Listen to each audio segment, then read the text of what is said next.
गुरुवर के चरणों में कोटि कोटि नमन। सभी को प्रणाम। गायत्री माता की बड़ी अद्भुत और अलौकिक शक्ति है। एक परिजन ने अपने जीवन की सत्य घटना सुनाई।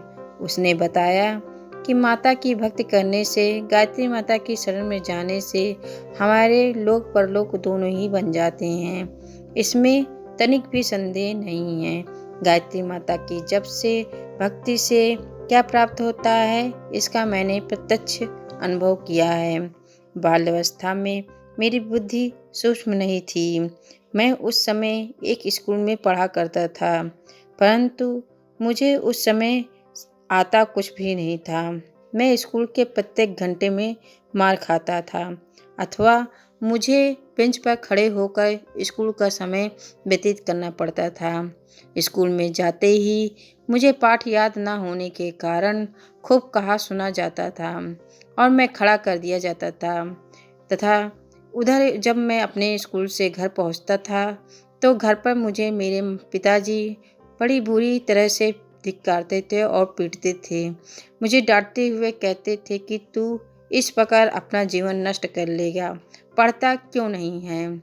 स्कूल से भी और घर से भी अपमानित हुआ मैं आत्महत्या करने के बाद सोचा करता था। एक दिन की बात है, वर्षा ऋतु में जब हमारे गांव के बरसाती नदी खूब वेग से बह रही थी, तब मैंने उसके पुल पर चढ़कर आत्महत्या करने की दृष्टि से नदी में छलांग लगा दी।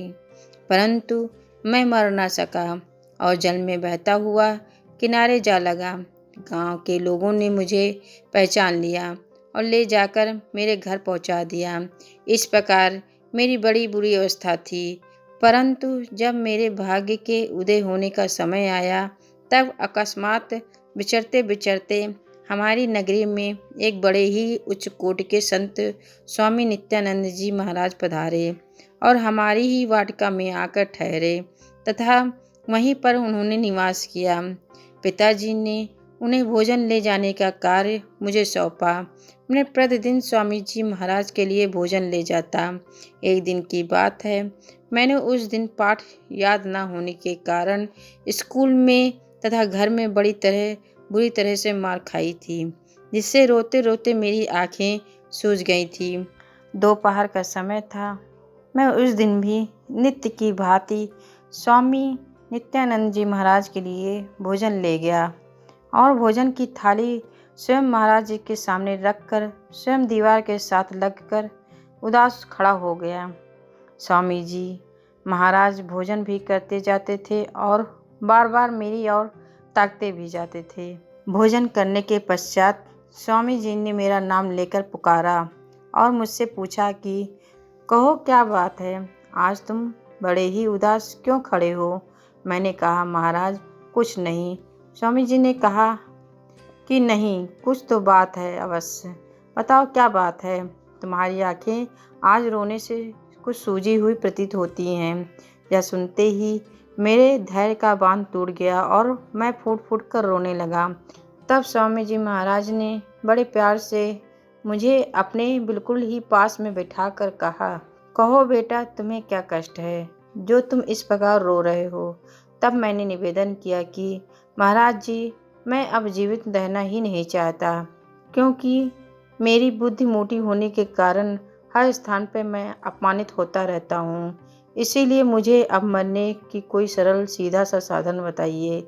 स्वामी जी ने यह सुनकर कहने लगे, अरे तो इतनी सी बात से उदास हो गया, तेरे रोग की औषधि हमारे पास है, अब तू चिंता मत कर। मैंने अब तो आशा भरे नेत्रों से उन्हें देखते हुए उनसे कहा कि स्वामी जी मुझे वही बताइए। तब स्वामी जी ने कहा कि अच्छा एक सफ़ेद कागज़ लाओ। मैंने सफ़ेद कागज़ लाकर दे दिया। उन्होंने कागज़ पर गायत्री मंत्र लिखकर मुझे आदेश दिया कि यह है तुम्हारे रोग का इलाज। प्रातःकाल जब घर के सब लोग सोए पड़े हों, तब तू उठकर शुद्ध पवित्र होकर पवित्र कुशासन पर एक आसन से बैठकर ध्यान लगाकर इस मंत्र का जप करना।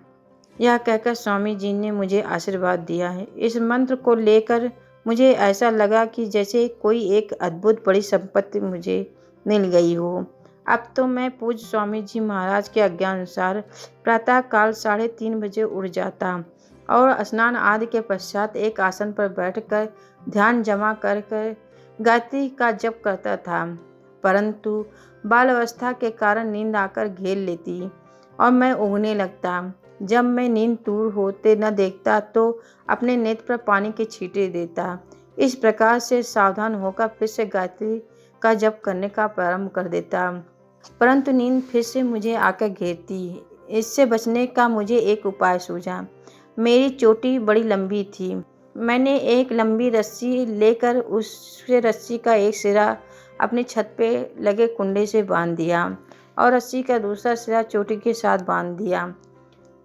जब करते समय जब मुझे ऊँघ आती तो सिर नीचे होता तो चोटी खिंच जाने से मैं एकदम सावधान हो जाता। इस प्रकार बड़ी श्रद्धा भक्ति से मैं गायत्री का निरंतर जप करने लगा।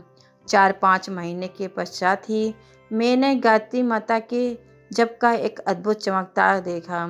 जहाँ पहले मेरी बुद्धि कोई भी विषय नहीं पकड़ती थी, वहाँ कुछ गणित, इंग्लिश, हिंदी, इतिहास इत्यादि स्मरण होने लगे और जब वार्षिक परीक्षा हुई तब मैं उसमें अच्छे नंबर से उत्तीर्ण हो गया। मास्टर लोग मुझे उत्तीर्ण होते देखकर आश्चर्यचकित हो गए और मुझसे बोले कि तुझे तो कुछ भी नहीं आता था, फिर तू पास कैसे हो गया? हो ना हो तूने दूसरे की नकल की है। मैंने कहा कि ऐसी बात तो नहीं है। उसके पश्चात जो भी परीक्षा होती मैं सबसे अच्छे नंबरों से उत्तीर्ण होता रहा। गायत्री माता की कृपा से मेरी बुद्धि दिनों दिन निर्मल और तीव्र होने लगी। जब कर्तव्य क्षेत्र में लगा तब भी निरंतर उन्नति ही करता चला गया। गायत्री माता की कृपा से वैभव की सारी वस्तुएं मेरे पास प्राप्त होने लगी। जय गुरुदेव, जय वंदनीय माता जी, जय माँ गायत्री।